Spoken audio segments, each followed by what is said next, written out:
விஜய் டிவியில் ஒளிபரப்பாக்கிட்டு வரக்கூடிய big Boss season 8 நிகழ்ச்சி இப்போ தான் கொஞ்சம் வெறுவெறுப்பாக போயிட்டுருக்குன்னு சொல்லலாம். இந்த நிலையில் இது வரைக்கும் மொத்தம் 3 பேர் எலிமினேட் ஆகிருக்கிறாங்க.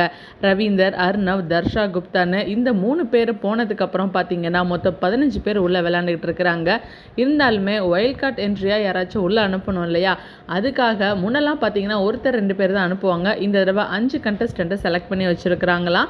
இவங்க எல்லாருமே பார்த்தீங்கன்னாக்கா தீபாவளி அன்னைக்கு தான் உள்ளே போக போகிறாங்களாம். அவங்க யார் அப்படின்றத இந்த வீடியோ பார்த்து தெரிஞ்சுக்கலாம்.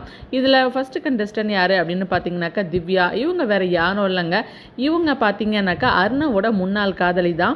2வது கண்டஸ்டன்ட் குக்கு வித் கோமாளி ஜாலின் ஜோயா தான். 3வது நம்ம விஜய் டிவியில் இருக்கக்கூடிய டிஎஸ்கே. 4வது யார் அப்படின்னு பார்த்தீங்கன்னாக்கா பாடகி ஸ்வாத்தகா. 5வதா நடிகை ஐஸ்வர்யா அப்படின்னு மொத்தம் 5 பேர் உள்ளே போக போகிறாங்களாம். ஏற்கனவே ஆண்கள் பெண்கள் அப்படின்னு 2 டீமாக தான் பிரித்து வச்சுருக்கிறாங்க. இந்த நிலையில் டிஎஸ்கே மட்டும்தான் ஆண்கள், மற்ற 4 பேருமே பெண்கள். அப்படிங்கிறதுனால பெண்களோட எண்ணிக்கை அவங்க டீமில் ரொம்பவே அதிகரிக்க போகுது. அது மட்டும் இல்லை, பிக் பாஸ் நிகழ்ச்சியை இன்னும் கொஞ்சம் சுவாரஸ்யமாக்குறதுக்கு இந்த 5 பேர் ரொம்பவே ஹெல்ப் பண்ணுவாங்க அப்படின்ற மாதிரியே சொல்லிகிட்டு இருக்கிறாங்க. ஏற்கனவே உள்ள 15 பேர் இருக்காங்க. ஒருத்தர் 2 பேர் அனுப்புனா பரவாயில்ல, 5 பேரையே அனுப்புறீங்க, அப்போ மறுபடியும் முதல்ல இருந்தா அப்படின்ற மாதிரி தான் இருக்குது. ஸோ வெயிட் பண்ணி பார்க்கலாம் இப்போ உள்ள போகிற கண்டஸ்டன்ட் எல்லாருமே எந்த அளவுக்கு விளையாடுறாங்கன்னு.